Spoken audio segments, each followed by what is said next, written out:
Eder, Mech, Pallister. Sebastiano ha due chiodi fissi, la chiamata di 16 minuti di Claudio e il fatto che Claudio, Gabriella e Salvo andarono al posto delle fragole il 4, quindi a suo dire a poche ore dal ritrovamento del corpo di Liliana.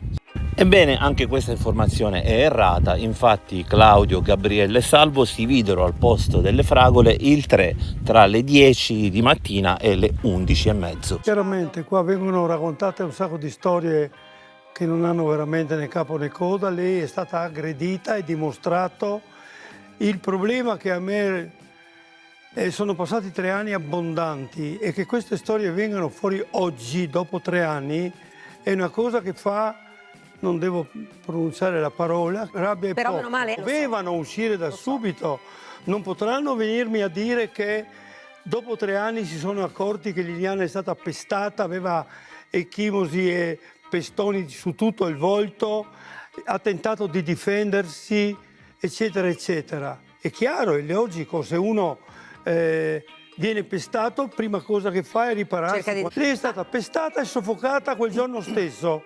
Io mi sono fatto un'idea, qui la dico, e non è stato detto subito. Domando perché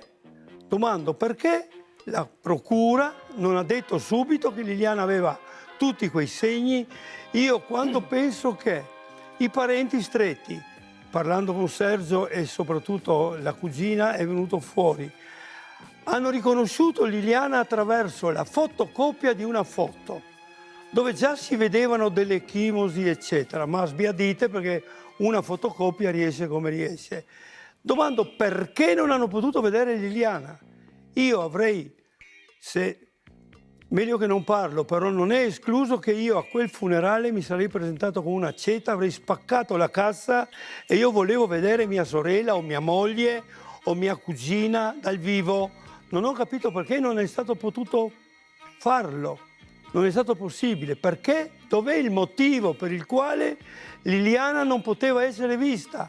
Perché era piena di ecchimosi, pestoni e anche un losco, un lorbo, avrebbe visto che è stata pestata, altro che suicidio. È stato detto che per procurarsi quelle ferite lei ha sbattuto contro gli alberi del bosco. È andata a scegliere 20 alberi in tutto il bosco a pestarsi. Sono storie che rasentano l'idiozia. Ma immaginate, Nerpes, se può essere il segno più labile di tutti. Ammesso che sia postumo di un herpes. Hai mai notato che avesse herpes? Sì, qualche volta sì, aveva la possibilità, ma l'herpes non lascia ferite, segni, eccetera, bisogna graffiarlo. Ecco. In ogni caso i dubbi adesso ci sono, meglio tardi che mai. Dopo 3 anni e rotti, dai, sono cose che non ci stanno. Sebastiano però punta il dito su di te e ti scarica tutte le colpe. Per non fare così, lui potrebbe fare così. Sebastiano parla vanvera. Secondo Sebastiano, Liliana ti chiamava per farsi stalkerizzare. Gli dico, ma sì, ma lui può dire quello che vuole. Lui racconta frottole. Io mi sono esposto dopo un paio di settimane. Prima avrei preferito non comparire. Ho dovuto mettermi in luce perché pensavamo assieme a Sergio che lei potesse ancora, i primi tempi, la prima settimana, essere scappata di casa non avendo altre possibilità. È riparata presso o una cugina o un'amica, me ne aveva parlato, che avrebbe potuto farlo, per dire.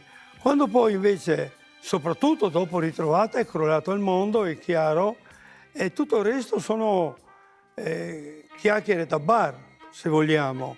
E io mi sono esposto soprattutto, e l'ho detto da subito, perché Sebastiano stava raccontando nell'insieme un sacco di frottole.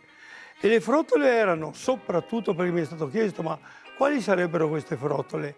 La primissima è quella dell'amore idillio che non esisteva da anni. Lui parla tanto di, non discuto sugli anni precedenti, i primi 20-30 anni di storia non li voglio discutere, ma gli ultimi 5 o più, loro erano in tensione completa, non andavano a letto assieme, dormivano in letti separati.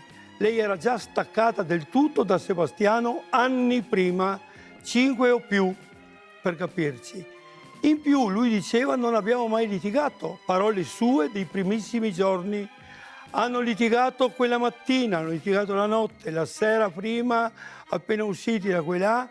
La lite più grande di cui si ha notizia è quando erano il 25 ottobre, per cui un mese e mezzo prima della sparizione, in quel famoso Avenzone, in quel bed and breakfast, la testimonianza della proprietaria ha raccontato di una Sì, lite sì, inascoltabile. sì, Lei ha le preferito cose. rifugiarsi anche per paura. La proprietaria del locale si è rifugiata coi figli, con la famiglia, in ultimo piano per lasciarli finire di baruffare e andarsene insalutati ospiti.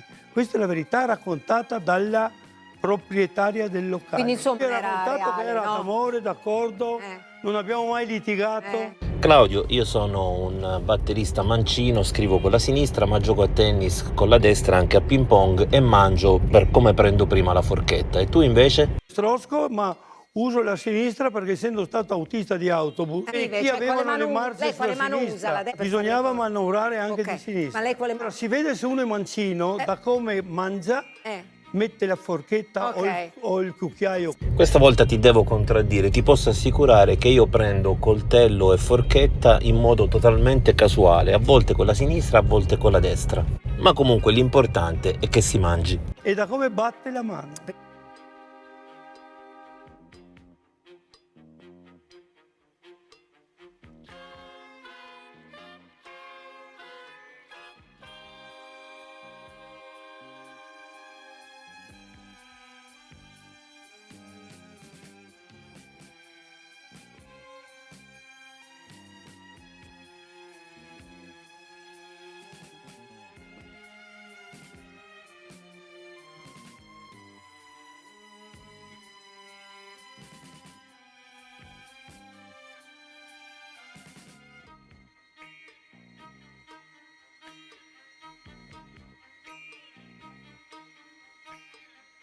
Parliamo un attimo del fatto accaduto a Cosenza alla piccola Sofia.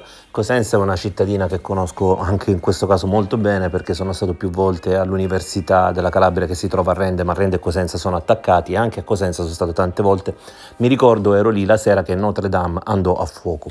Questa bambina sparisce misteriosamente dall'ospedale.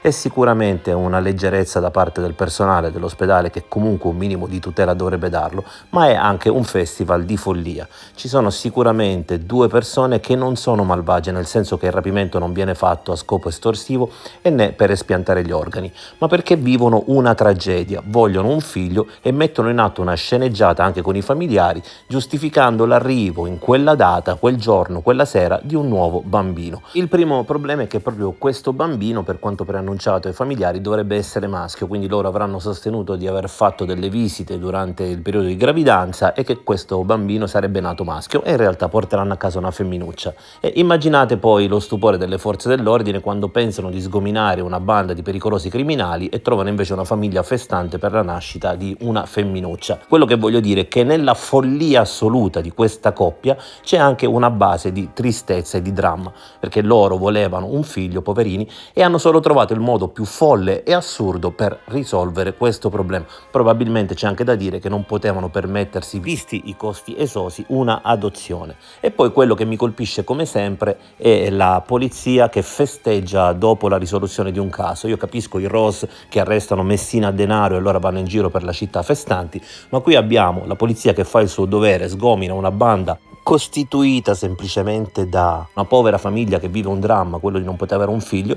Sicuramente fa benissimo il proprio mestiere, lo risolve anche in tempi brevi, ma poi va a fare schiamazzi nei pressi di un ospedale dove sicuramente c'erano anche malati più gravi che necessitavano di silenzio. Ricordiamo che nelle zone in cui è presente un ospedale è vietato suonare il clacson, e noi abbiamo la pattuglia della polizia che arriva e che per molto tempo continua a tenere la sirena accesa, e la stessa ambulanza che giunge a sirene spiegate. Tutto questo ovviamente ovviamente andando a precisare che già si sapeva in partenza che la bambina fosse sorridente e in perfette condizioni al momento del ritrovamento, anche perché lo scopo, ripetiamo, della coppia rapitrice non era maltrattare la bambina, ma era addirittura fingere che fosse la propria, quindi sicuramente in quel frangente l'hanno trattata nel migliore dei modi. Colpisce, ripeto, la polizia che festeggia ogni operazione che fa. Mi sembra un po' la storia di un muratore che finisce di costruire una casa e a quel punto fa una conferenza stampa per spiegare come l'ha fatta, o va in giro con trattori e gru per la città suonando e festeggiando dicendo abbiamo completato un palazzo. Ma tutto sommato questo atteggiamento lo possiamo anche capire, perché in una Italia in cui un caso ormai non lo si risolve a meno che il colpevole non confessi, un'operazione che va in porto e anche in tempi brevi rappresenta una tale eccezione che va chiaramente festeggiata. Ehi, non dimenticare di iscriverti a questo canale.